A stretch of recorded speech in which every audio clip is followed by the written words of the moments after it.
Hello everyone, welcome to my YouTube channel, that is Learning Never Ends. In my previous videos, I have discussed all the questions of chapter number 8 and chapter number 9, that is force and laws of motion and motion of class 9th. Their links are in the description box. Now in this video, I will discuss gravitation. Gravitation is the chapter number 10th of class 9th. So let's start. The first topic of gravitation is universal law of gravitation. Universal law of gravitation means all the objects experienced a gravitational force when they have the distance between them and they have any masses. So their expressions will be,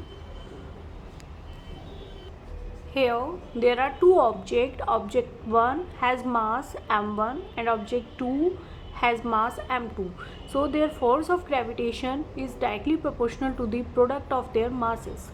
So F is directly proportional to m1 and m2, where m1 is the mass of first object and m2 is the mass of second object. Let the distance between the object 1 and object 2 is small t. So small d is represented the distance between the object 1 and object 2, and this force of gravitation is inversely proportional to the square of the distance between them.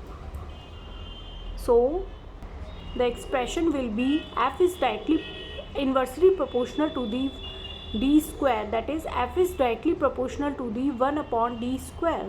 So these are the two terms. F is directly proportional to the m1 and m2, and F is directly proportional to the 1 upon d square, or you can say F is inversely proportional to the square of the distance between the object 1 and the object 2.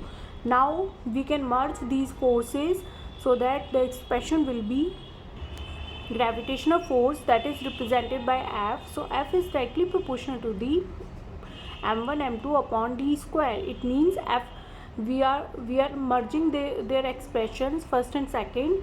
Then here is a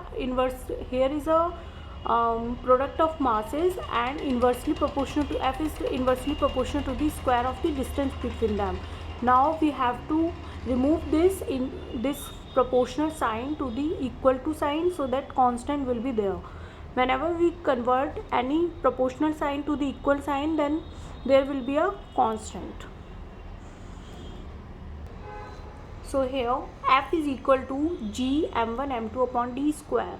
This g is a gravitational constant whose value is always constant at earth or anywhere.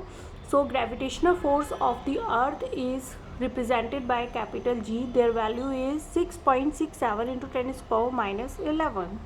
So G is 6.67 into 10 to the power minus 11, and their unit is Newton meter square per kg square, because the unit of force is Newton, the unit of distance is meter. So distance square means meter square, and the unit of masses are kilogram, so it will be kilogram square. So you can find out the unit of G. I have written the unit of G, that is Newton meter square per kg square. Thank you so much guys for seeing my video. Like my video and comment on it, and share my video with your families and friends. Thank you.